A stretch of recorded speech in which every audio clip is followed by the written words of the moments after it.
리피티션 코딩에서 모자르티 디코딩을 우리가 쓴다라면 이게 홀수계로 돼야지만이 효과가 있겠죠.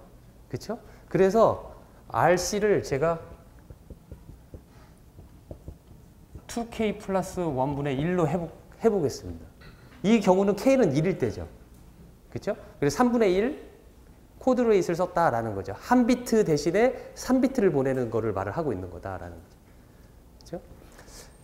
자, 이렇게 됐었을 때 이 채널은 이러한 특징을 가지고 있다라는 것을 예제로 들었었어요.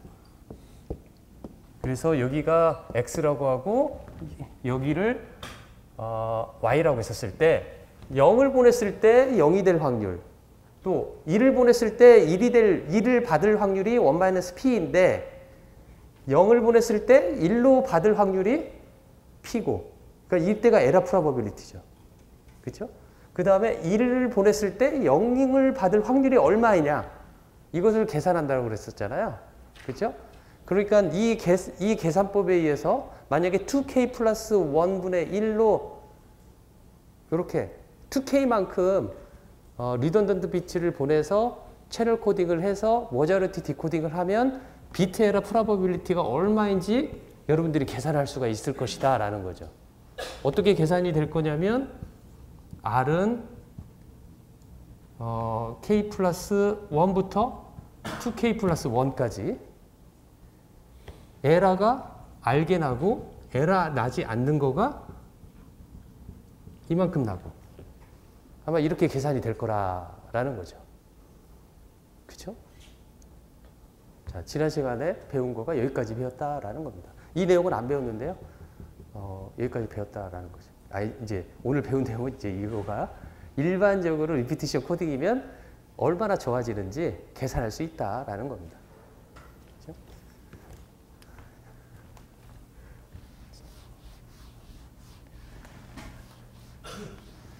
오늘 이어서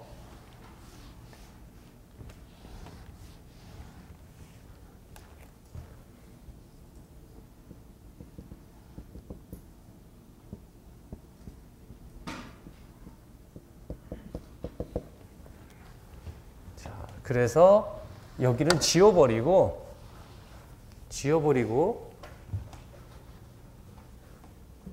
이제 이 부분만 집중해서 이제 앞으로 볼 예정입니다.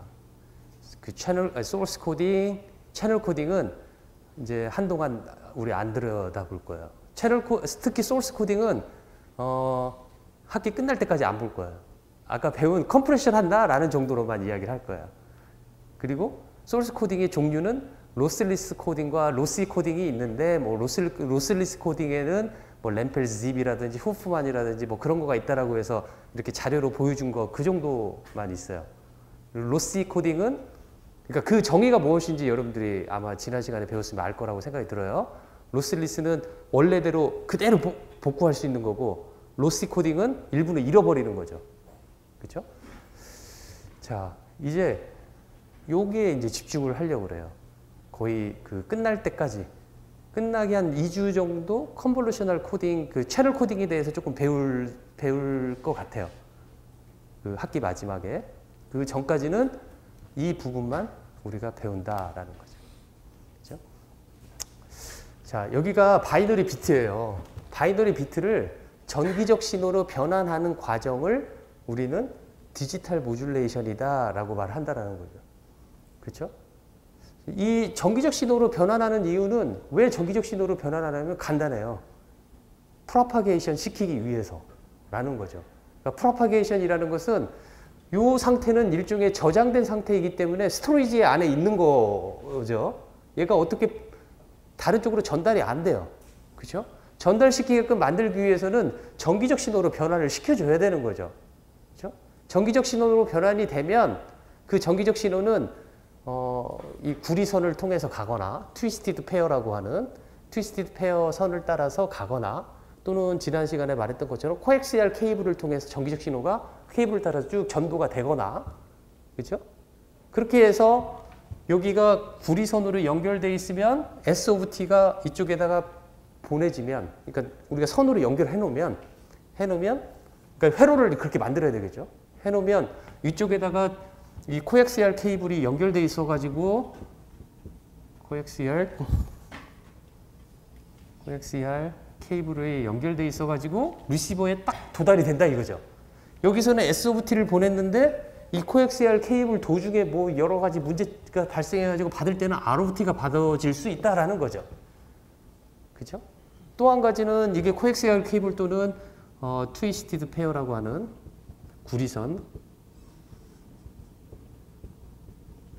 구리선에 의해서 또 전달되면 이게 유선 통신이다라는 거예요. 그죠? 또는 옵티컬 파이버, 광섬유를 통해서 이 S 오브 T를 이렇게 광으로 바꾼 다음에 전송하면 이것도 유선 통신이 될 수가 있어요. 그죠? 여러 가지 유선의 그 메디아들이 존재한다라는 거죠. 이걸 우리는 채널이다라고 말을 한다라는 거죠. 그죠? 받은 시그널은 말했듯이 보낸 시간하고 좀 다를 수 있는 것이고요. 그죠? 또는 와이어리스라고 한다면 뭐라고 말을 했냐면 지금 에어 인터페이스, 무선. 근데 여기 그냥 공기 중이다라는 거죠. 그죠? 이런 공간에 통해서 S 오브 T를 보내면 공중으로 보내니까 이 전파가 전파되면서 건물에 부딪히고 또 건물을 통과되고 하면서 여러 가지 굴절이 일어나고 또 산란이 일어나고 그런 것들로 인해서 받은 시그널은 S 오브 T와 너무나 다른 시그널이 받아질 거예요. 이제 그거를 보고 S 오브 T가 뭔지를 디모듈레이션을 통해서 바이너리 비트를 알아내는 과정을 이제 우리는 배울 것이다 라는 거죠. 그렇죠? 자, 여기에서 이제 디지털 모듈레이션을 디지털 모듈레이션을 통해서 바이너리 비트를 전기적 신호로 바꾸는 데 있어서 이렇게 바꿔보겠습니다. 바이너리 비트가 0이면 시그널 S1T를 보내고 바이너리 비트가 1이면 시그널 S2T를 보내겠습니다. 알겠죠? 이렇게 서로 다른 시그널을 보내겠다라는 거죠. 그렇죠? 예를 들어 이렇게 해서 at every t 매 시간 t 시간마다 이렇게 보내는 거예요. 매 시간 t 시간마다. 예를 들어 t는 1세크라고 해봅시다. 1초. 1초마다 한 비트를 보내는 거예요. 1초마다. 그죠? 1초마다 한 비트를 보내는 거예요. 그러면 바이너리 비트가 이렇게 5개 비트, 하나, 둘, 셋, 넷, 5개 비트가 있다라고 한다면 이 5개 비트를 보내는데 시간이 얼마나 걸릴까요? 얼마 걸려요? 5초 걸리죠? 그죠? 그러니까 1초, 2초, 3초, 4초, 5초 이렇게 보낼 거예요. 그죠? 그래서 여기가 1초, 2초, 3초, 4초, 5초가 되겠다라는 거죠. 0초부터 시작해가지고. 그죠? 0초에서 1초 사이의 때는 시그널 뭘 보내야 돼요? S1T를 보내겠죠? 여기는 S2T, S3T, S4T, 생각을 안 하고, 1, 여기 2, 1, 2. 이렇게 보내겠다라는 거죠. 그죠? S1T, S2T, S2T, S1T, S2T. 그러니까 바이너리 비트 0이니까 시그널 S1을 보내고 바이너리 비트 1이니까 S2를 보내고 이렇게 하고 보내겠다라는 거죠. 그렇죠? 그러니까 매 초마다 시그널을 한 번씩 바뀌게 되는 거죠. 둘 중에서 하나로. 그렇죠? 둘 중에서 하나로 바뀌는 거예요. 만약에 1초를 0.1초로 바꾼다라면 이 시간은 이렇게 바뀌게 되겠죠. 그렇죠? 그렇죠? 그러니까 조금 전에 1초였을 때는 1초당 몇 개의 비트를 보낼 수가 있냐면 한 비트밖에 못 보내잖아요. 그렇죠? 근데 t를 0.1초로 바꿨더니 1초당 몇 개의 비트를 보낼 수가 있어요? 10개 비트. 10개 비트를 보낼 수가 있어요. 그렇죠? 그러니까 t를 작게 하면 작게 할수록 우리는 데이터 레이트를 더 높은 통신이 가능하겠다라는 거죠. 그렇죠? t를 더 높게 하면 높게 할수록 더 1초 동안에 보내는 데이터 레이트를 우리가 뭐라고 하냐면 데이터 레이트를 비츠 퍼 세컨드로 유닛을 정한다라면 요것을 제가 RB라고 놓겠습니다. RB라고 놓는다라면 이 RB는 요 계산으로 따지자면 1 of t가 될 거예요. 1 of t. 그쵸? 1 of t. 그래서 BPS가 될 거예요. BPS가.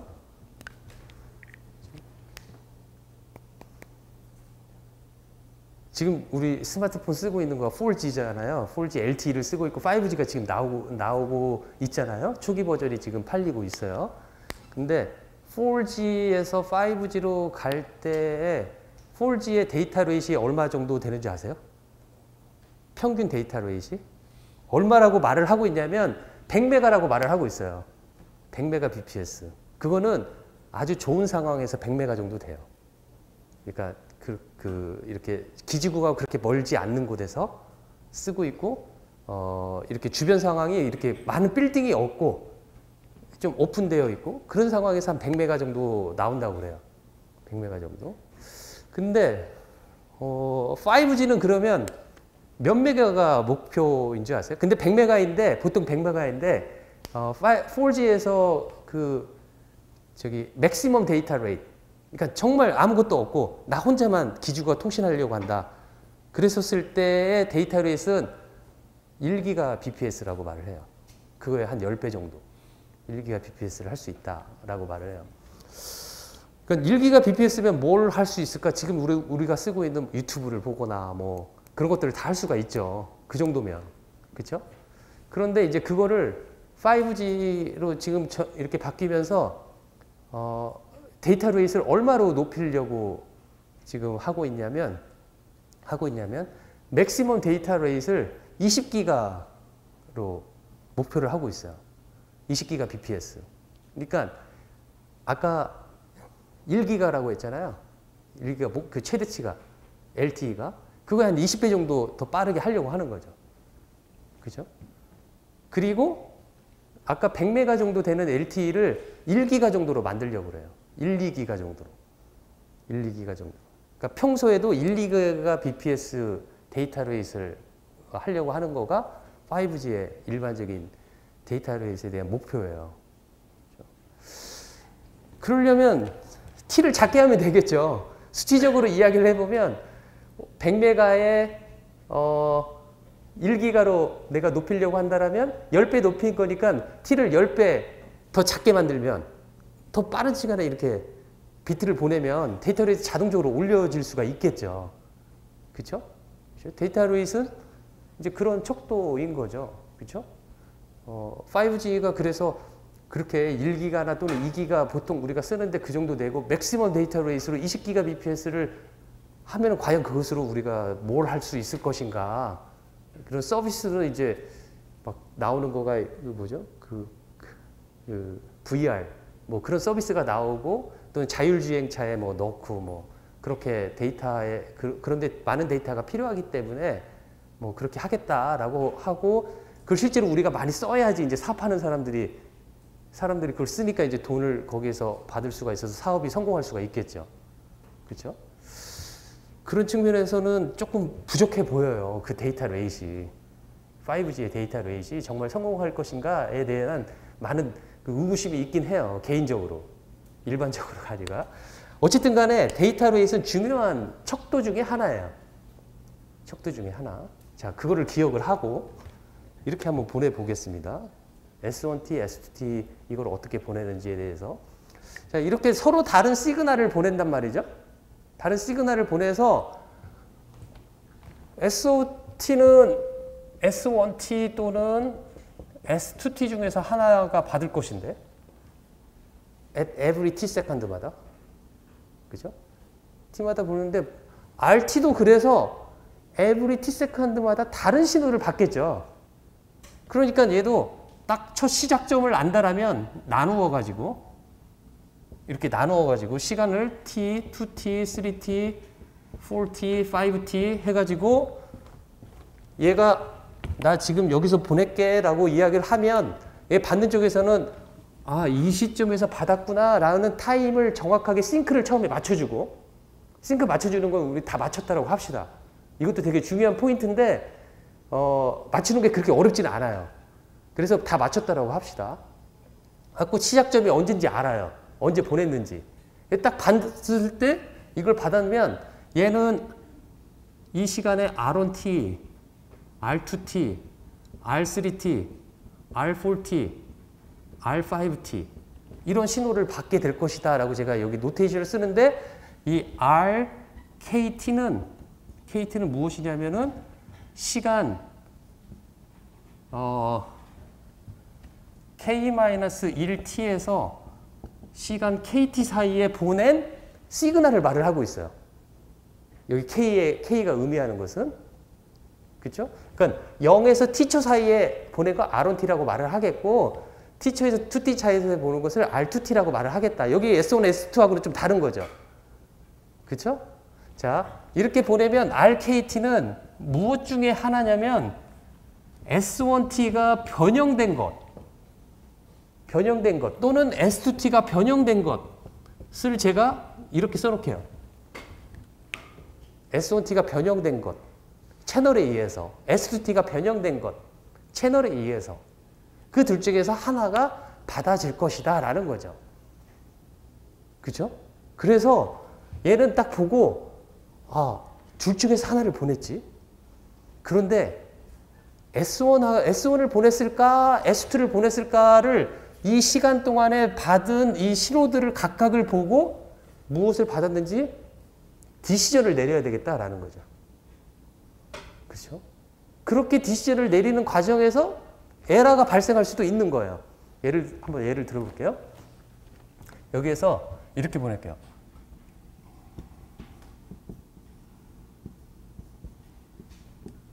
이러한 렉탱귤러 시그널을 P of T라고 말을 해볼게요. 그죠? P of T라고. 그래서 S1T는 P of T고 S2T는 마이너스 P of T예요. 이런 두 가지 중에 하나의 시그널을 보내겠다라는 거예요. 그래서 여기에서 보면은 S1T를 보냈으니까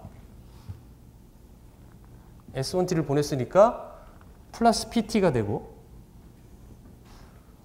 S2T를 보냈으니까 마이너스 PT가 되고 그렇죠? 그 다음에 S2T를 보냈으니까 또 마이너스 PT가 되고 그렇죠?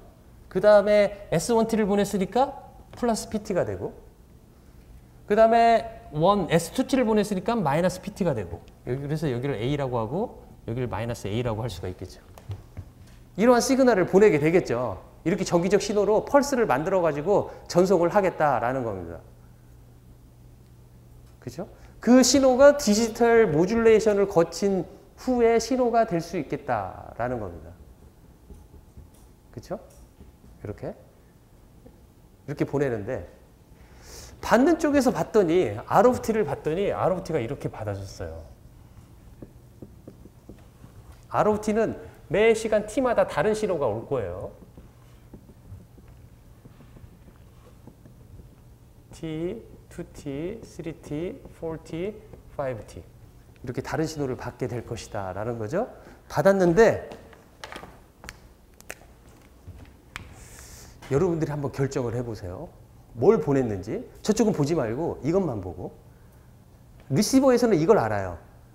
바이너리 비트 0일 때는 플러스 PT를 보내고 바이너리 비트 1일 때는 마이너스 PT를 보낸다. 그 사실은 리시버에서 알고 있어요. 알겠죠?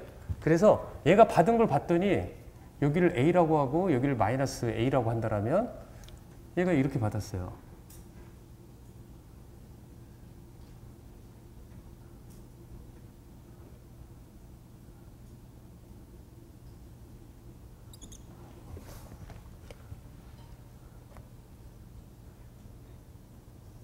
자, 자, 이런 신호를 받았다고 해봅시다. 직접 보낸 거를 보지 말고 딱 이것만 보고, 그리고 여러분들이 알고 있는 거는 이걸 알고 있어요. 뭘 알고 있냐면 0을 보내면 보내는 애가 이런 신호를 보낼 것이다. 1을 보내면 얘는 이러한 신호를 보낼 것이다. 라는 사실은 알고 있어요. 알고 있어요. 자, 뭘 보냈다라고 이야기를 할까요? 0을 보냈을까? 1을 보냈을까? 저걸 보면 0을 보냈다라고 생각하겠죠. 그렇죠? 그래서 나는 디시전을 0이라고 디시전을 내릴 것이다 라는 거죠. 두 번째는 1. 세 번째는 조금 애매하지만 여러분들 뭐라고 말을 하겠어요? 나 같으면 0이라고 말할 것 같아. 그래도 0인 부분이 좀 더 많잖아요. 그러니까 0. 그죠? 네 번째는 1. 다섯 번째는 1. 이렇게 디시전을 내리겠어요. 보낸 건 뭘 보냈어요? 보낸 건 0, 1, 1, 0, 1. 0, 1, 1, 0, 1. 그러니까 비트 에러가 몇 개가 났냐면 두 개나 났어요. 그죠? 저 비트 에러는 채널에서 무엇인가 노이즈가 섞였거나 아니면 어떤 영향에 의해서 저렇게 비트가 그 시그널 웨이브폼이 바뀌어버린 거예요. 리시버에서. 그래서 마치 다른 시그널이 보낸 것처럼 헷갈리게 돼버린 거죠. 그죠? 자, 이러면 비트 에러가 발생한다라는 거예요. 자, 이제 여기에서 이 문제 가지고 또 한번 다른 이야기를 한번 해볼게요. 가운데를 지우고.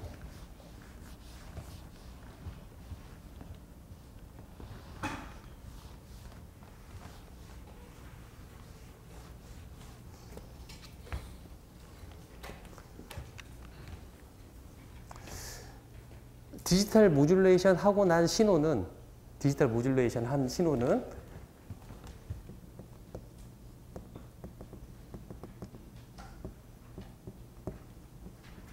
S of t라고 한다면 S of t는 S1t 또는 S2t가 전송된다. every t second마다. 그죠? 전송된다라는 거죠. 그죠? 자, P of t가 이렇게 요것 또는 마이너스 P of t가 전송되죠. 그죠? 매 시간 t마다. 매 시간 t마다 이렇게 전송이 될 거예요. 후레이 트랜스폼 한번 해봅시다. P of t를 후레이 트랜스폼 하면 뭐가 나와요? 어떤 형태가 나와요? 나 어려운 건 안 물어볼 테니까 아는 거가 정답일 거예요. 어떤 형태가 나와요? 싱크 펑션이 나오죠. 그렇죠? 싱크 펑션이 나온단 말이죠. 자, 그래서 S of t를 후레이 트랜스폼 하면 이렇게 쓸 수가 있을 거예요. S of f는 만약에 S1f라고 해봅시다.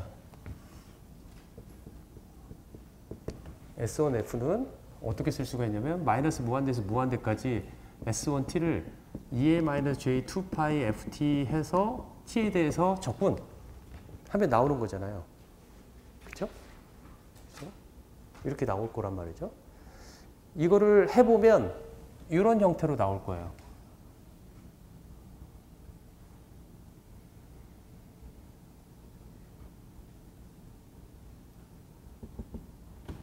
그 다음에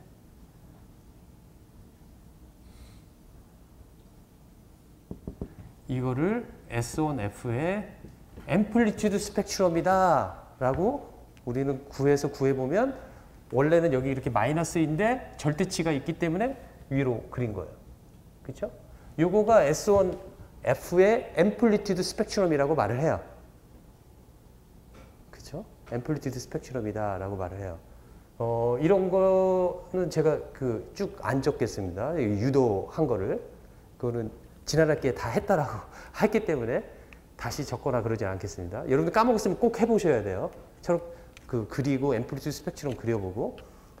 자, 이렇게 되는데 이제 기억을 하는지 한번 물어볼게요. S1t는 이런 모양이다. 첫 번째 0이 되는 이 지점이 얼마일까요? F가 얼마일 때? t분의 1.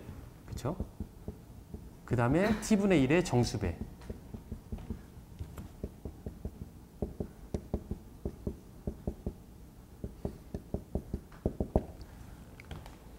이거 여러분들 까먹을 수 있어요. 까먹었다고 해서 너무 낙담하거나 자책하지 말고 다시 해보면 돼요. 다시 꼭 해보시기 바랍니다. 그렇죠? 한번 배웠기 때문에 다시 할 때는 책 찾아서 해보면 어렵지 않을 거예요. 그래서 이 앰플리튜드 스펙트럼을 그려보면 이렇게 될 수 있겠다라는 거죠. 다음에 이제 이걸 기억하는 사람은 많이 기억하는 거예요. 여기는 얼마일까요?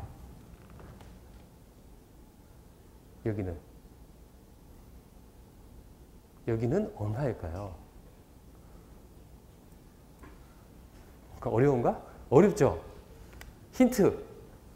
이 지점이 얼마인가는 S1F에다가 제로를 넣은 지점이에요. 그쵸? 그러니까 여기다가 제로를 집어넣어 보세요.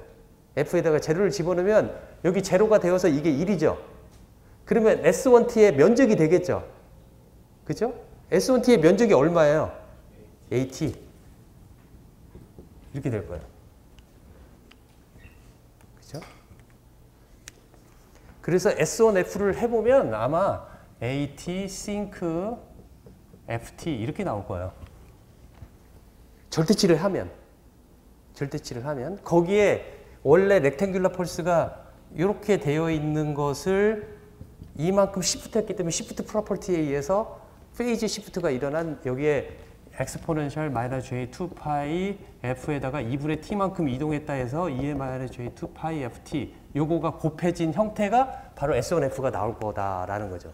꼭 여러분들이 한번 꼭 손으로 한번 풀어보십시오. 그렇죠? 자, 이렇게 되어 있는데 이 모양은 여러분들 많이 봤을 거예요. 많이 보는데 이 소리는 무엇이냐면 만약에 여기 바인더리 비트가 0이 있어서 여기 S1T를 보내면 여기에 구리선을 따라서 가든 코엑시알 카이브를 보내서 가든 얘 0을 보낼 때 얘가 주파수 영역에서 차지하는 대역은 마이너스 무한대까지 다 차지를 할 거예요.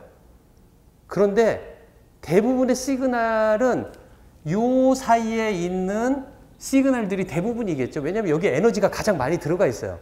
주파수 에너지가. 그렇죠? 주파수 에너지가 들어가 있고 물론 여기도 들어가 있지만 점점 주파수가 멀어지면 멀어질수록 나는 적은 성분의 그 주파수 성분을 가지고 있다라는 거죠. 그렇죠? 자, 여기에서 이제 밴드위드스를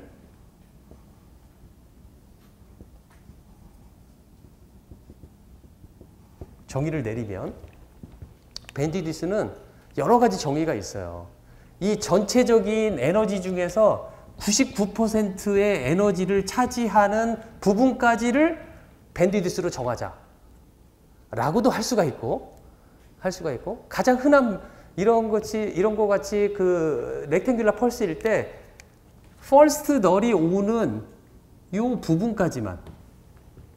그러니까 밴드위드스는 무조건 양수 주파수 대역만 봅니다. 알겠죠? 양수 주파수 대역만 봅니다. 음수 주파수 대역은 전혀 생각하지 않아요. 그래서 밴드위드스 중에서 99%짜리 밴드위드스가 있고 또는 널 투 널 밴드위드스가 있어요. 널 투 널 밴드위드스. 정의가 이걸 1번이라고 하고 이걸 2번이라고 하고 좀 더 다른 밴드위드스 정의도 있을 수가 있어요. 뭐 책에 따라서 어떤 거는 더 필요에 따라서 다른 밴드위드스 정의를 내릴 수가 있어요.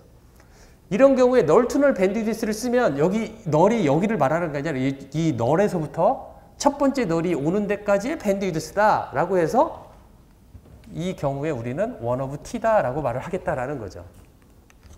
1 of t다. 그렇죠? 널 투 널 밴드위드스 정의에 의하면 렉탱귤러 펄스로 보냈을 경우에 이러한 모듈레이션을 썼었을 때에 채널에서 차지하는 밴드위드스는 t분의 1이다 라고 말을 하겠다라는 거죠. 그렇죠? t분의 1이다. 자, 그러면 이제 거기에서 이 R을 볼게요. 데이터 레이스. 비츠 펄 세컨드라고 하는 이 R을 봤더니 T를 작게 하면 작게 할수록 데이터 레이스를 빨리 할 수 있다고 그랬죠. 그렇죠? 지금 아까 말했던 거와 같이 4G에서 5G로 가는데 주파수 속도가 10배에서 20배까지 빨라진다라고 목표를 하고 있어요. 그죠? 10배하고 20배까지 빨리 하는 데 있어서 제가 만약에 T를 그래서 10배 더 짧게 하면은 이루어질 수가 있는데 그렇게 짧게 하면 무슨 일이 발생하냐면 밴드폭이 확 커져요. 그죠? 밴드폭이 커지는 일이 발생한다라는 거죠. 그죠? 그럼 밴드폭이 커지면 내가 이 시그널을 보내기 위해서 넓은 밴드폭을 차지하는 거예요. 한 사람이 예를 들어 80MHz를 사용한다고 해봅시다. 한 사람이 사용할 수 있는 주파수 대역폭이 80MHz라고 생각해 보면 80MHz의 밴드위드스 W가 80MHz 80MHz 여기가 이게 이제 80MHz라고 해봅시다. 80MHz라고 한다면 T는 맥시멈 80분의 1에 10의 마이너스 6승 세컨드가 돼야 되겠죠. 그죠? 이 정도의 세컨드가 돼야 된다는 거죠. 그죠? 만약에 이것보다 더 T를 더 작게 해버리면 차지하는 밴드위드스가 더 넓어지겠죠. 그렇죠? 그런데 법적으로 딱 정해져 있어요. 법적으로 누가 통신할 때는 밴드위드스 얼마 넘지 마라고 정해져 있어요. 예를 들어 우리 와이파이 같은 경우도 예를 들어 다 와이파이가 다 있잖아요. 와이파이도 쓰려면은 40메가, 80메가, 160메가 그 가용할 수 있는 거에 따라서 그 셋 중에서 하나를 선택해서 쓰게끔 되어 있어요. 그 이상 쓸 수가 없어요.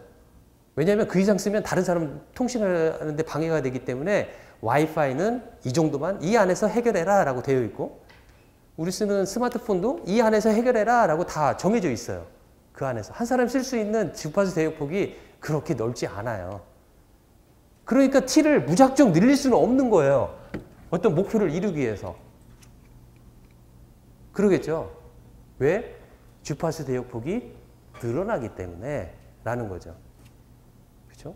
그러니까 어떻게 보면 주파수 대역폭과 밴드위드스와 데이터 레이스는 서로 간에 트레이드 오프 관계가 있다고 볼 수가 있어요. 그 둘 간의 관계만 보면. 그렇죠? 자, 그거를 염두에 두고 이제 또 다른 문제를 하나 보겠습니다. 그래서 그런 생각을 해요. 조금 더 다른 방법이 없을까?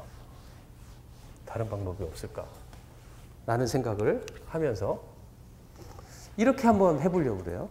어떻게 하냐면 바이너리 비트 하나를 정기적 신호로 바꾸는 대신에 2비트를 한 번에 보는 거예요. 2비트를. 그래서 이렇게 해요. 0, 0이면 S1T를 보내고 0, 1이면 S2T를 보내고 1, 0이면 S3T를 보내고 1, 1이면 S4T를 보내는 거예요.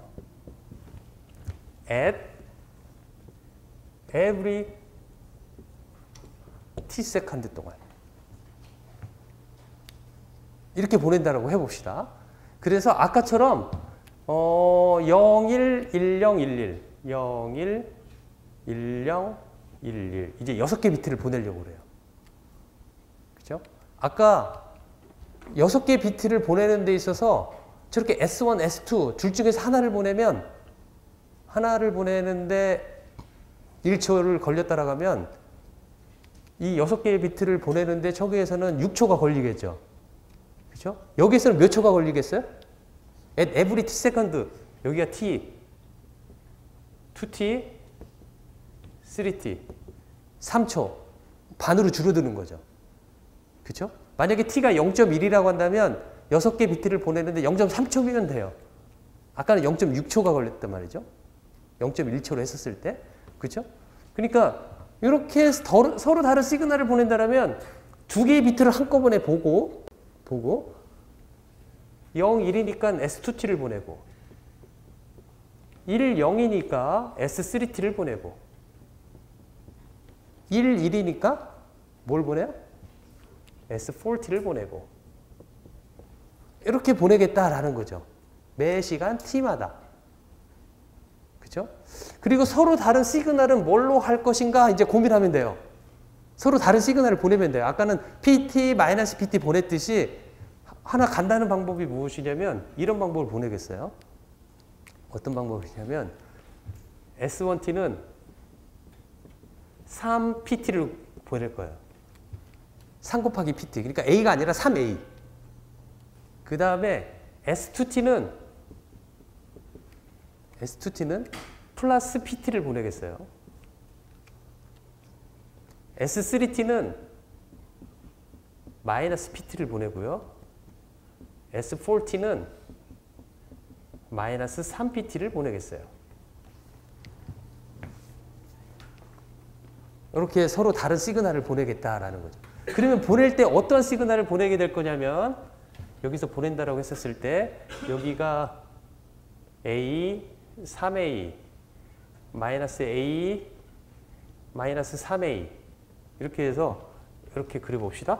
여기가 3A 플러스 A, 마이너스 A, 마이너스 3A 이렇게 이런 식으로 되어 있다면 처음에 0, 1이 와서 디지털 모듈레이션 정기적 신호를 S2T로 바꿨는데 S2T는 PT예요. 그러니까 이 시간에 이렇게 보내겠다라는 거죠. 그죠? 두 번째 시간에는 두 번째 TS2T 사이에는 바이너리 비트 1, 0이 있어서 S3T를 보내는 거예요. S3T는 무엇이냐? 마이너스 PT예요. 그래서 이렇게 보내겠다라는 거죠. 그죠? 다음에 1, 1이어서 마이너스 3PT를 보내야 돼서 그 다음에는 이렇게 보낼 것이다 라는 거죠. 매 시간 T마다 똑같은 T죠. 아까 0을 PT로 했고 1을 마이너스 PT로 한 거하고 똑같은 경우예요. 다만 4개의 서로 다른 시그널 셋 중에서 하나를 선택해서 보내는 거죠. 바이너리 비트를 2개씩 보고. 그죠? 그것만 차이가 있겠죠. 그러면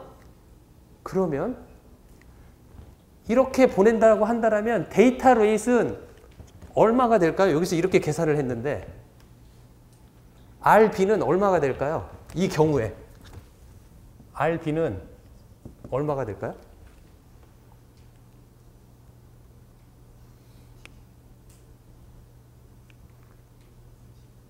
얼마가 돼요?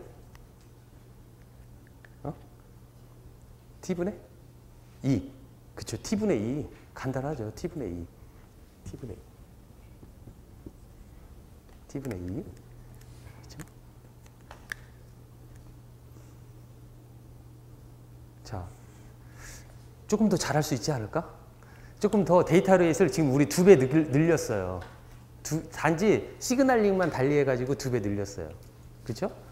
조금 더 데이터 레이스를 빨리 높이고 싶어요. 어떻게 높이고 싶냐면 이렇게 보내더라도 차지하는 밴드위드는 똑같아요. T마다 바뀌는 렉탱귤러 펄스를 보내는 거잖아요. 플러스냐 마이너스냐 그건 밴드위드에 전혀 영향을 미치지 않아요. 3A냐 마이너스 A냐 플러스 A냐 마이너스 3A냐 그것도 전혀 밴드위드에 영향을 미치지 않아요. 다만 높이가 조금 높아지고 낮아지고 그 차이밖에 없지 퍼스트 널은 다 T분의 1에서 올 거다라는 거죠. 그러니까 밴드위드 차이가 없고 밴드위드는 우리 중요한 자원이어서 어느 이상 넓혀가서는 안 되는 거죠. 그러니까 저렇게 한다고 해서 밴드위드가 변하거나 그러지 않다 이거죠. 더 쓰거나. 다만 우리는 데이터 레이스를 2배로 늘릴 수 있다라는 거죠. 데이터 레이스를 더 늘리고 싶어요. 더 늘리는 방법 뭐가 있을까요? 바이너리 비트 2개씩 보지 않고 3개씩 보면 되겠죠. 그쵸? 그래서 000부터 해갖고 S1T부터 해서 111까지 8개의 서로 다른 시그널을 만들어가지고 매핑을 한 다음에 매 시간 T마다 보내면 되는 거예요. 그쵸? 그러면 데이터 레이스이 얼마나 빨리 될까요? RB는 T분의 얼마예요? t분의 3. 그죠? t분의 3이 되겠다. 라는 거죠. 그죠? 자, 그런데 이것을 그래서 이렇게 해봅시다. 0, 0 해서 0까지. 이제 일반화 시켜본다 이거죠. 1, 1 해서 1까지. K비트예요. K비트를 한꺼번에 본다 이거죠. 그죠? 그러면 이게 몇 개가, 이런 시퀀스가 몇 개가 존재하겠어요? 2의 K승. 그죠? 그러니까 얘를 첫 번째 시퀀스, 그러면 얘는 2의 K승 시퀀스다라고 할 수 있겠다라는 거죠. 그죠? 그래서 이렇게 돼 있다라면 이렇게 해서 S1T부터 해서 S 2의 K승 T 쓰려니까 좀 복잡해가지고 M이라고 쓸게요. 그리고 M은 2의 K승이다 라고 말을 할게요. 그죠? 이걸 다시 써보면 K는 로그 2M이다 이렇게 쓸 수가 있겠죠? 그죠? 저렇게 쓸 수가 있을 거예요. 이렇게 하면은 RB는 얼마가 될까요? D분의 K.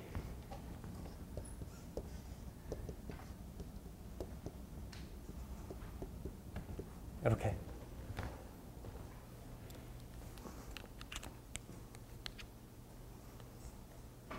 그렇죠? 그러니까 데이터 레이스를 증가시킬 수 있는 방법은 두 가지가 있는 거예요. 첫 번째가 뭐가 있어요? T를 작게 해서 보내는 요것들을 짧게 해서 빨리빨리 보내는 거죠. 빨리빨리 보내고. 그 방법이 하나 있고. 그런데 그 방법을 쓰면 무슨 문제가 있어요? 그 밴드위스가 넓어지는 문제가 있어요. 그러니까 어느 이상은 법적으로 어느 이상 넓게 쓰지 말라고 했기 때문에 할 수 있는 방법이 없는 거예요. 하지만 그 이상으로 더 빠르게 하고 싶으면 뭘 하면 되냐면은 이런 방법을 쓰면 되겠죠. 그렇죠? 얘를 바이너리 모듈레이션이라고 한다라면 얘는 뭐라고 하냐면 일반적으로 MRE 모듈레이션이라고 말을 해요. 바이너리가 아닌, 바이너리보다 큰 모듈레이션을 MRE 모듈레이션이다 라고 말한다라는 거죠. 그렇죠? 저 M이 무엇을 나타내냐면 2의 K승을 나타내는 거예요. 그렇죠? K비트를 한 묶음으로 봐서 했었을 때에 총 나오는 가지수 그 값을 M이라고 말하고 우리 MRE 모듈레이션이다 라고 말한다라는 겁니다. 자,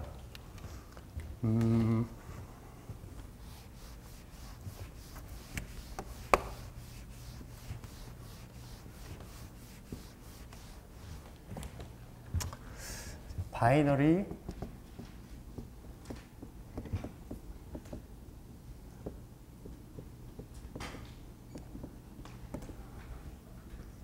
이 T도 이름을 지어 볼게요. T를 뭐라고 하냐면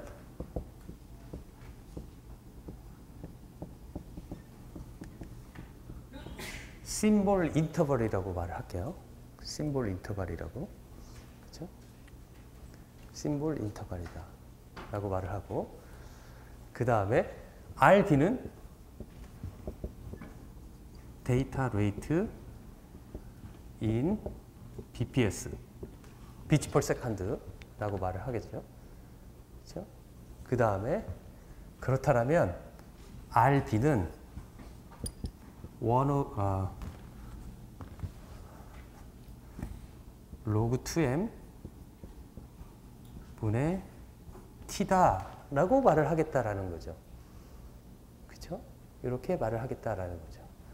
그리고 여기다 하나 또 정의를 내려보면 RS를 심볼 레이트이다 라고 말을 하겠습니다. 그러면 이 심볼 레이트는 이렇게 쓸 수가 있겠다라는 거죠. 그렇죠? 그러면 이거는 symbols per second가 되겠다라는 단위가 이렇게 쓸 수가 있겠다라는 거죠. 그렇죠? 그 다음에 요거를 뭐라고 쓸 수가 있냐면 symbol rate에다가 로그 2m을 곱한 거가 바로 비트레이트이 되겠다라는 겁니다.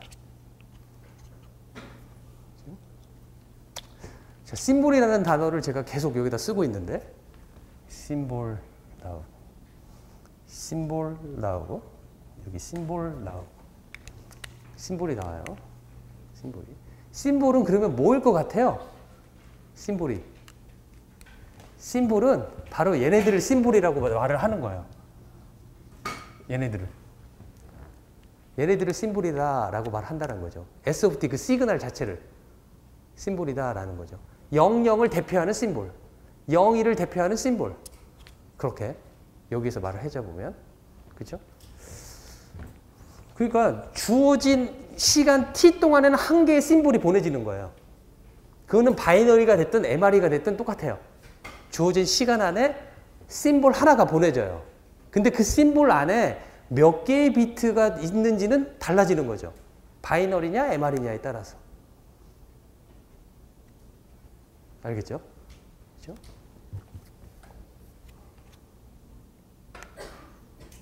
자, 그러면 여기에서 이거에 한번 집중을 해봅시다.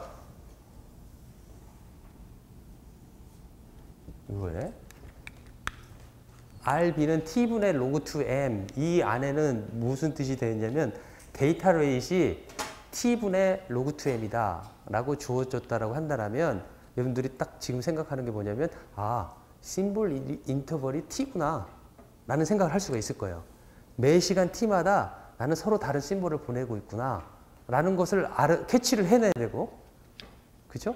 두 번째가 또 무엇이냐면 모듈레이션은 로그 2M 그러니까 MRE 모듈레이션을 썼다라고 생각을 해야 되는 거죠.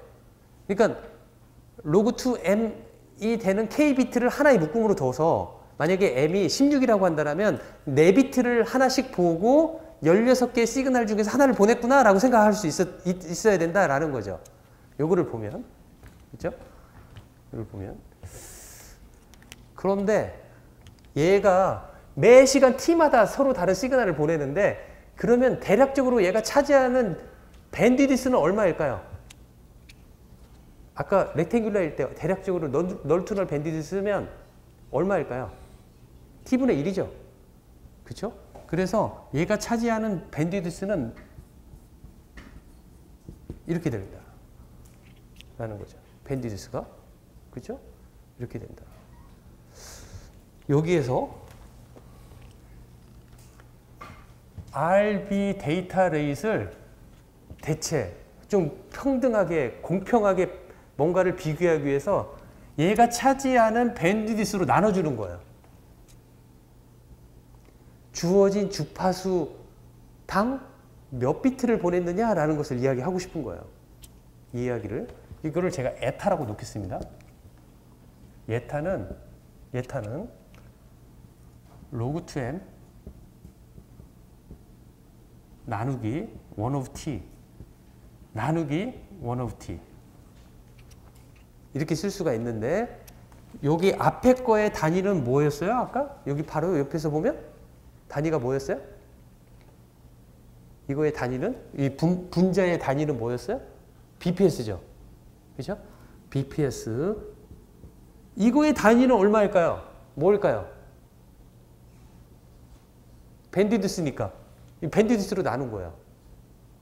밴드위드스가 T분의 1이라는 거예요. 밴드위드스의 단위는 뭐였어요? 헤르츠, BPS per 헐츠 또는 이걸 풀어서 쓰면 비트 per 세컨드 per 헐츠라고 말을 해요. 이거가 얼마가 나올 거냐면 이거하고 캔슬 돼가지고 로그 2m이 나오겠다라는 거죠. 그쵸? 로그 2m BPS per 헐츠가 나오겠다라는 거죠. 그쵸? 자, 이거를 무엇이라고 하냐면 이 에타라는 거가 이름이 있어요. 중요한 이름이 있어요. Spectral Efficiency다라고 정의를 내립니다. Spectral Efficiency다라고 정의를 내릴 것이다라는 거죠. 왜 그러냐면 제가 W를 널투럴 밴드위드스라고 해서 T분의 1을 썼지만 아까 내가 레탱귤러가 아니라 정말 더 좋은 그 펄스를 만들었어요. 이 펄스는 어떤 형태가 가지고 있냐면 밴드위드스가 아까는 왜 레탱귤러를 썼을 때는 T분의 1을 하고 그 다음에 막 이렇게 있잖아요. 근데 내가 만든 이 펄스는 T분의 1에서 끝나고 그 다음에 없어요. 없는 매우 좋은 펄스예요. 그 나머지에서 되게 적은, 있다고 하더라도 정말 네글리저블한 그런 시그널이 존재하는 펄스를 만들었다고 한다면 만약에 같이 여기에 내가 널투럴 밴드위드를 쓰지 않고 99.95%까지 차지하는 시그널의 부분까지를 밴드위드라고 한다면 얘는 별로 좋지 않을 거예요. 내가 만들어 놓은 펄스보다. 그럼 달라지겠죠. 이 값이 조금 달라지겠죠. 그렇죠? 달라질 수 있다라는 거죠. 그렇죠? 어쨌든 간에 우리는 주어진 주파수 1Hz당 얼마의 데이터 레이스를 보낼 수 있느냐 이거를 스펙츄얼 이피션시라고 하는데 어쨌든 간에 얘는 조금씩 변할 수는 있겠지만 W 때문에 얘는 그대로 있고 얘가 변하는 거죠. 그렇죠? 밴드위스. 아, T. 맞습니다. 그렇죠? T분의 하고 T분의 1분의 1 하니까 없어지는 거죠. 그렇죠?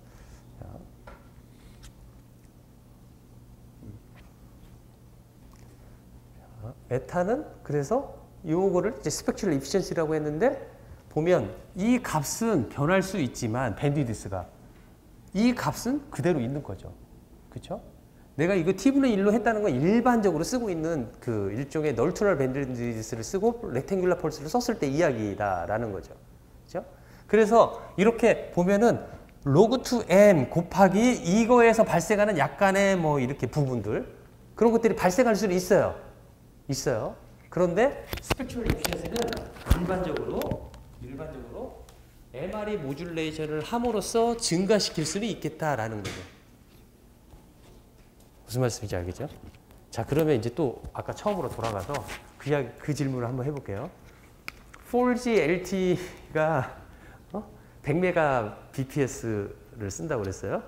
5G에서 간단하게 하기 위해서 1GBps를 목표로 하려고 그래요.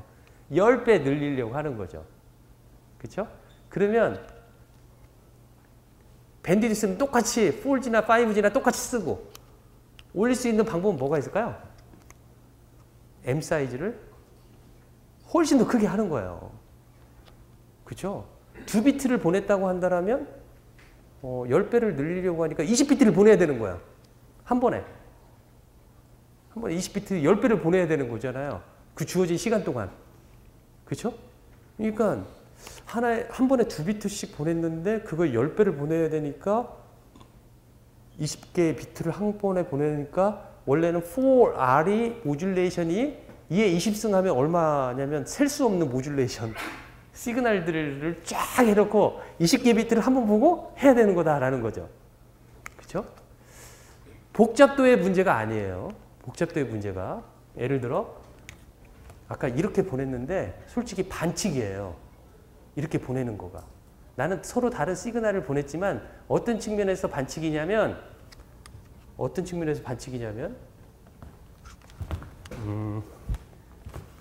5분 남았는데 바이너리인 경우와 비교해보면 바이너리는 S1T는 이렇게 보내고 S2T는 이렇게 보내요. 그쵸? 얘가 쓰는 평균 전력은 얼마일까요? 평균 전력. 이거를 보내는데 매 시간 t마다 쓰는 거는 어떻게 구하냐면 0에서 t까지 이거의 a의 제곱 나눈 다음에 이 시간으로 나눠주면 이 전력이 나와요. 그러니까 얘는 무엇이냐면 a 제곱이 될 거예요. a 제곱 t 해서 t로 약분돼 가지고. 그죠? 그 다음에 얘도 a 제곱이 될 거예요. S1T나 S2T나 사용하는 전력은 a 제곱의 파워를 쓰고 있다라고 할 수가 있겠어요. 그죠? 그래서 S1T를 보내든 S2T를 보내든 평균 전력을 구하라 라고 한다면 S1을 보냈을 때 드는 파워가 A 제곱이고 여기에다가 S1을 보낼 확률 곱해주고 더하기 S2를 보냈을 때 파워 A 제곱에다가 S2를 보냈을 때 들어가는 이게 발생할 확률을 곱해주면 이게 만약에 둘 다 0.5라고 한다면 A 제곱이 평균 사용하는 파워다라고 말할 수 있겠다라는 거죠. 그렇죠? 그런데 얘에 대한 평균 전력을 또 구해봅시다. 각자가 일어날 확률은 4분의 1씩 동등하게 일어난다고 합시다. 문제를 편하게 하기 위해서. 00, 01, 10, 11 걔네들이 모두 4분의 1의 확률로 발생을 해요. 0하고 1이 0.5의 확률로 일어나면 이렇게 일어날 거예요. 그렇죠? 자, 이걸 평균 전력 구해봅시다. 4분의 1의 확률로 S1T가 일어나는데 얘는 3이니까 3의 제곱 9 더하기 4분의 1에 여기는 1이니까 1 더하기 4분의 1 곱하기 1 더하기 4분의 9 이렇게 될 거예요. 9, 2, 18, 19, 20 4분의 20 5A 제곱 5A 제곱만큼의 평균 전력을 얘는 쓸 거다라는 거죠. 그렇죠? 5A 제곱 쓰는데 얘는 A 제곱의 파워밖에 안 써요. 이거는 불공정한 거예요. 불공정한 거예요. 파워는 트랜스밋 파워의 에버리지 파워는 법적으로 아까 밴드위스가 정해져 있는 것처럼 정해져 있어요. 어느 이상을 넘지 말라고. 그런데 나는 이렇게 하면서 더 적게 해가지고 더 크게 쓰면 안 되겠다라는 거죠. 이 차이를 두되 평균 전력이 얘하고 같아 주도록 얘를 스케일링 다운을 해줘야 돼요. 그래야지 페어하다라는 거죠. 똑같은 전력을 쓰고 더 많은 비트를 보내고 그러면 얘의 모습이 어떻게 될 거냐면 이렇게 될 거예요. 3A가 아니라 어떤 3A 프라임 3A보다 훨씬 더 작은 값이 쓰여질 때고 얘네들의 간격은 얘를 보냈을까의 간격이 훨씬 더 작아져 가지고 아까 이렇게 왔었을 때 또는 이렇게 왔었을 때 무엇을 보냈느냐라고 하는 것을 판별하기가 더 어려워질 것이다라는 거죠. 파워를 작게 하면. 그러면 비트 에러 레이트가 더 높아질 것이다라는 거죠. 그럴 수 있겠다라는 거죠. 그러니까 말을 하는 건 무엇이냐면 두 가지인데 하나가 무엇이냐면 데이터 레이트를 높이기 위해서 스펙츄얼 이피션시를 높이면 데이터 레이트를 높일 수가 있어요. 스펙츄얼 이피션시를 높인다는 건 무엇이냐면 모듈레이션 사이즈를 크게 한다는 거예요. 그렇죠? 하지만 에버리지 파워가 똑같아야 된다는 조건을 하면은 어떤 문제가 발생하냐면 에러 퍼포먼스가 증가할 것이다. 그러니까 아까 말했던 것처럼 4G에서 5G로 가는데 2비트를 보내는 대신에 10배 늘리기 위해서 20비트를 보내면 에러 발생률이 확 늘어날 거예요. 그렇죠? 그러니까 스펙츄럴 이피션시와 파워 간에는 트레이드오프가 발생한다라고 이야기할 수 있겠다라는 거죠. 스펙츄럴 이피션시를 높이기 위해서 하면은 파워는 더 많이 써야 되는 거죠.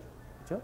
그러니까 스펙츄럴 이피션시와 에러 퍼포먼스 간에는 상당한 트레이드오프가 발생한다라는 거예요. 아까 뭐가 있냐면 밴드위드스하고 뭐하고 왜냐면 데이터 레이트하고 상당한 트레이드오프가 발생했죠. 그렇죠? 그렇죠? 하나는 주파수 측면이고 이거는 모듈레이션의 이야기입니다. 이러한 트레이드오프가 발생한다라는 겁니다. 다음 시간에 여기에 이어서 파워와 밴드위드스와 퍼포먼스와 데이터 레이트의 이 사각관계에 대해서 다시 한번 설명하고 그 다음 공부로 나가도록 하겠습니다. 네, 수고했어요.